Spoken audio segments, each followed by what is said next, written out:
Salutations, chers amis. Aujourd'hui, nous avons un message spécial d'encouragement pour ceux qui sont confrontés à des défis en raison de leur foi inébranlable en Dieu. Nous continuons à explorer l'histoire inspirante de la Réforme en nous concentrant sur les princes qui étaient prêts à renoncer à leur couronne plutôt qu'à la vérité de Dieu.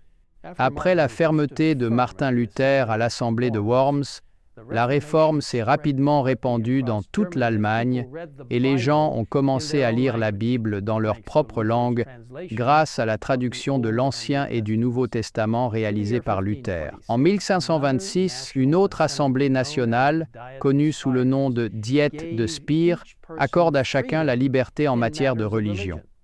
Cela a apporté un soulagement bienvenu à ceux qui avaient été sévèrement persécutés pour avoir suivi leurs croyances bibliques.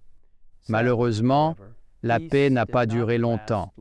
3 ans plus tard, sous la pression de Rome, le jeune empereur allemand Charles Quint convoqua une seconde assemblée dans la ville de Spire.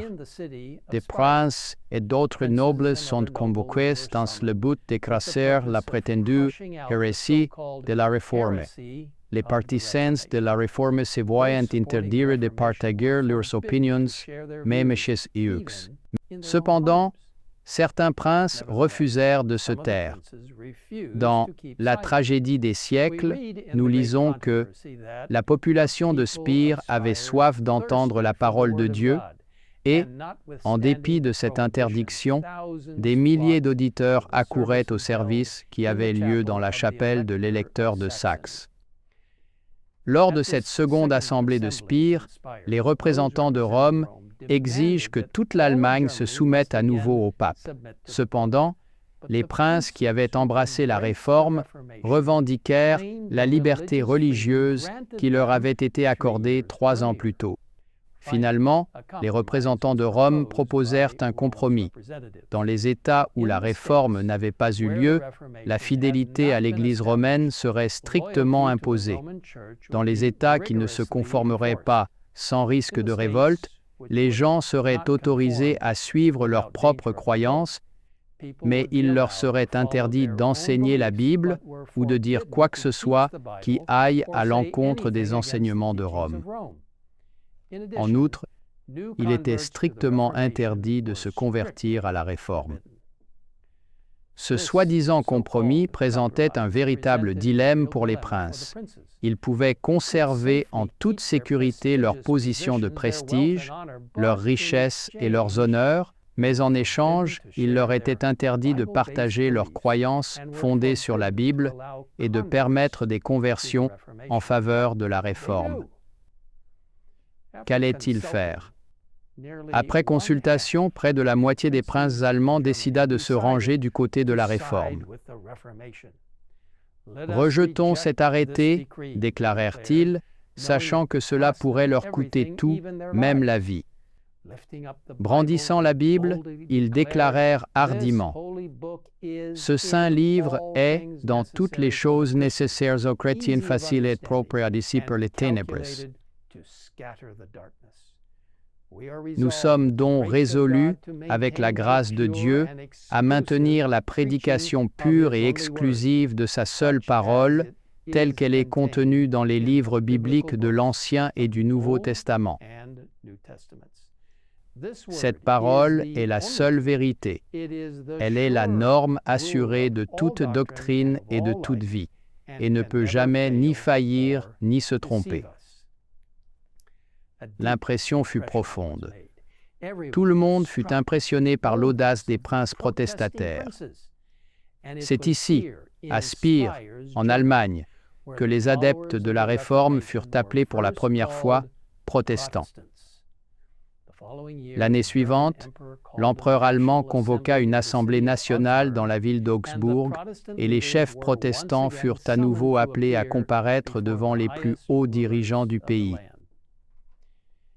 C'est à cette époque que Martin Luther écrivit le puissant hymne « C'est un rempart ». Les cœurs des réformateurs furent grandement renforcés au cours de leur voyage vers Augsbourg lorsqu'ils chantèrent « C'est un rempart que notre Dieu, une invincible armature, notre délivrance en tout lieu, notre défense sûre. Pour se préparer à cette importante assemblée, les princes protestants décidèrent de rédiger une déclaration de leurs opinions avec des preuves bibliques à l'appui de chaque point. Cette déclaration, connue sous le nom de Confession d'Augsbourg, fut préparée par Luther, Mélanchthon et leurs collaborateurs. Le moment de se présenter devant l'empereur Charles Quint arriva. Assis sur son trône, entouré des princes électeurs et d'autres princes du royaume, les princes protestants se présentèrent et lisèrent leur confession de foi. Ce fut un jour extraordinaire pour la Réforme, car la vérité biblique fut clairement présentée devant cette auguste assemblée. D'autres princes allemands furent gagnés par la foi de la Réforme, et l'empereur lui-même déclara que la déclaration protestante était vraie, bien qu'il ne l'allât pas accepter. Par la suite, la confession d'Augsbourg fut traduite dans de nombreuses langues et se répandit dans toute l'Europe. Elle fut acceptée par des millions de personnes dans les générations suivantes, comme l'expression de leur foi, influençant les croyances d'autres dénominations protestantes qui allaient naître plus tard. Il nous est dit que les fidèles serviteurs de Dieu ne travaillaient pas seuls, alors que les dominations, les autorités, les princes de ce monde de ténèbres et les esprits méchants dans les lieux célestes se liguaient contre eux, le Seigneur ne les oubliait pas. Dieu a entendu leurs cris et la puissance qui ébranla le monde au temps de la Réforme provenait du sanctuaire de la prière. Vous pouvez en savoir plus sur cette histoire inspirante en lisant le merveilleux livre « La tragédie des siècles » qui peut être téléchargé gratuitement sur le site thegreatcontroversyproject.org. Chers amis, malgré les tentatives de rejeter ou de déformer la parole de Dieu, celle-ci demeure. Dans le magnifique texte d'Ésaïe 48, nous lisons: l'herbe sèche et la fleur tombe, mais la parole de notre Dieu subsiste éternellement. Le message de la Bible est clair.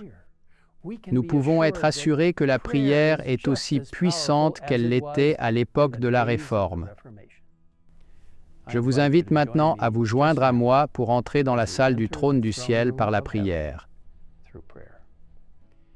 Père céleste, merci d'avoir donné le courage, la compréhension et la force aux princes allemands qui ont défendu la vérité de la Bible. Merci pour ces protestants, pour ceux qui ont accepté la parole du ciel plutôt que celle des hommes. Et maintenant, Seigneur, donne-nous la force de nous tenir fermement à la parole de Dieu, sans permettre qu'on la déforme ou qu'on la change, pour dire ce qu'elle ne dit pas. Aide-nous à proclamer exactement ce qu'elle dit, à lire la Sainte Parole telle qu'elle est écrite, et à accepter les promesses, les encouragements et les instructions qui se trouvent dans ta parole. Merci de nous écouter. Au nom de Jésus, Amen. Amen.